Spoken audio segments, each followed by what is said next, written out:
Hello, it's good to have you with us at this hour. I'm Daniel Choy. Let's start with our newscast. Labor, management, and government representatives hammered out a compromise at a meeting earlier today after months of negotiations.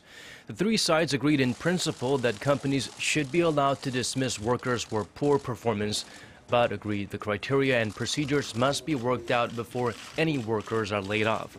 Currently, only companies in serious financial difficulty are able to dismiss underperforming workers.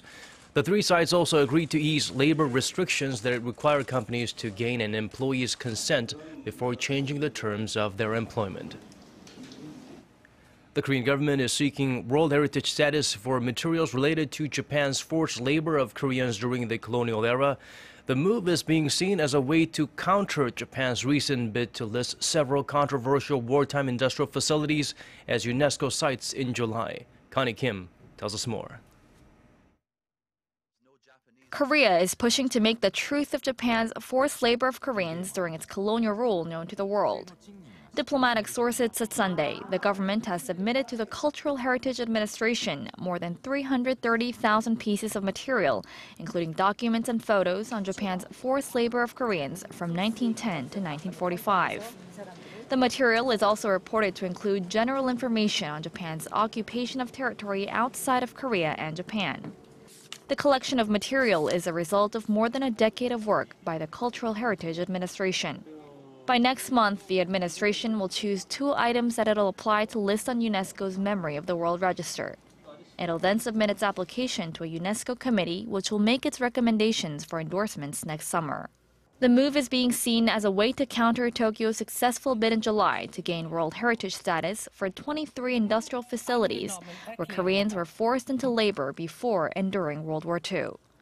If Korea's bid is successful, it'll be the 3rd time archival material related to its modern history will be made part of the UNESCO list. Materials related to the May 18th democratic uprising against Korea's military rule in 1980 were added to the list in 2011, and those related to the Saemaul Undong, or New Community Movement, launched in 1970, were listed in 2013. Connie Kim, Arirang News. Staying on the topic, the remains of dozens of Koreans forced into labor at such sites in Japan are being returned to their homeland this week. The Korean delegation of a committee in charge of repatriating the remains received the first sets on Saturday and will bring back a total of 115 sets of remains by Friday. The remains will travel from their current location in Hokkaido to Korea's port city of Busan, the same route the Koreans traveled when they were drafted into forced labor. A funeral for the deceased will be held at Seoul Plaza on Saturday, and they will be laid to rest at a cemetery in Gyeonggi-do province the following day. Turning to the latest on the migrant crisis in Europe, more than 9,000 refugees poured into Munich on Saturday, part of a massive influx of migrants, mostly from Syria, who are fleeing their countries and seeking refuge in Europe. Roughly 40,000 people were expected to arrive in Munich over the weekend, as authorities pleaded for international assistance in accommodating them. Meanwhile, tens of thousands of people in several European cities marched in support of refugees and migrants. Those rallies, however, were driven by anti-migrant demonstrations in Eastern Europe, according to reporting by the Associated Press. Hungary, meanwhile, was seeking to finish a controversial anti-migrant fence along its southern border. It had passed tough new laws against illegal entries that will make it possible for anyone crossing the border to be deported or even jailed. Korea is bracing for a tax hike after the government announced it is in need of revenue to help revive the sluggish local economy, which is not recovering as fast as had been hoped. Kim Ji-yeon brings us this report. The government says it has to collect more taxes in the coming years to cover its rising expenses. The Ministry of Strategy and Finance estimates it has to collect at least $313 billion in tax revenue by the end of next year. It adds this amount will reach an all-time high of $338.4 billion by the end of 2017. The government recently laid out a 327 billion budget proposal for 2016. It contains an increase of 3% that's designed to give the economy a much-needed shot in the arm.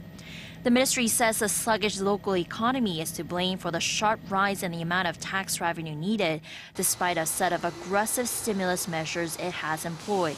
That included a spending package of roughly $11.5 billion in July. This as Korea's exports, mainly to China, dropped to $39.3 billion last month, the lowest level in 6 years.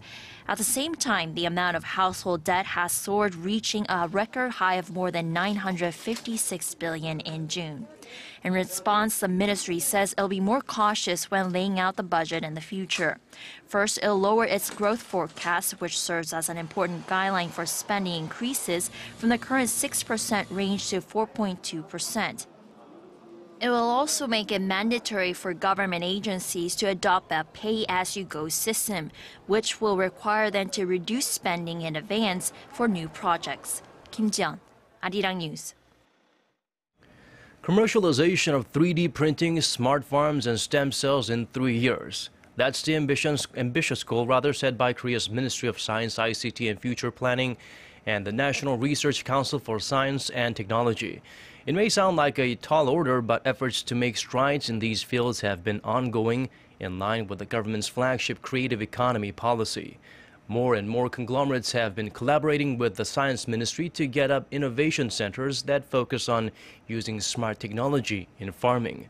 State-led investment has been expanded to speed up clinical trials and the commercialization of stem cells and genetic drugs. And the Science Ministry has been collaborating with the Trade Ministry to develop the 3D printing industry and promote its integration with the Internet of Things, big data, and e-commerce. Chuseok, the Korean harvest holiday, is less than 4 weeks away, and consumers and retailers are occupied with the gift packages that are traditionally handed out by employers and families. This year, retailers sensitive to the sluggish economy are offering a wide variety of discounted and promotional items. Lotte Mart is slashing 30% off some 780 Chuseok gift sets, while other major retailers are holding all kinds of 2-for-1 events. Meanwhile, the Ministry of Environment is seeking to reduce the amount of packaging in oversized holiday gift boxes by passing new regulation that require the core items to fill at least 75% of a box. Seoul is the 6th most expensive place to visit among 11 major cities in Asia. That's according to online travel booking site Expedia, which says visitors need to spend around $280 per day when in the South Korean capital. That's almost double the amount one would need for a trip to Tokyo. In contrast, the Japanese city of Osaka easily outranks Seoul. Bali at more than $400 per day, and Hong Kong also had heftier price tags. The ranking shows Hanoi is the ideal destination for budget travelers, as a visitor's daily travel expenses average just over $110 a day. The cost per day takes into account a one-night stay at a 5-star hotel, taxi fare, 3 meals, and 2 pints of beer. Tourists and residents alike came out this weekend to get a chance to soak in traditional Korean culture at a festival held in the heart of Seoul. Yi Soo-eun takes us there. A marching folk band, a plate-spinning jester, and a royal couple in their wedding hanbok. This is a royal procession passing through the heart of Seoul. Here at the 28th Insa Traditional Culture Festival, children, tourists, or just about everybody is enjoying a weekend full of Korean traditional culture. Modern culture is good, but traditional culture is in our roots. People need to take more of an interest in it. And that's exactly what this festival is for, giving people the opportunity to enjoy Korea's traditions with their own hand. This tourist sits around a traditional Korean wooden table called sang with his friends and immerses himself in the subtle scent of tea, just like Koreans have done for centuries. It is nice to drink it, especially with the traditional way of the people serving the tea, and after that you feel so relaxed. Others are making their own wooden folk paintings of tigers and magpies meant to shoo away ghosts. Loving it. Yeah, it's absolutely brilliant. Well, we're going to take this back home, then we're going to post this home tomorrow. The Insa Traditional Culture Association has been hosting the festival since 1987. Back then, it was just about giving people in Seoul an extra something to do over the weekend. But now, the event has taken on a life of its own. About 300,000 people visit Insadong for the festival.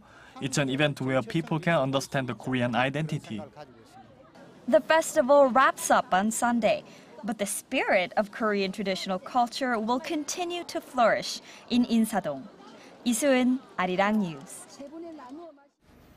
And now for a quick look at the weather before we let you go. Except for some fog in the morning in inland areas, expect clear and sunny skies in most parts of the nation on Monday. This week, brace yourself for colder mornings and nights, with the mercury diving to 15 at night and then rising all the way up to 28 when the sun is up. That's it for Korea. Let's check out the weather conditions outside of this country around the world.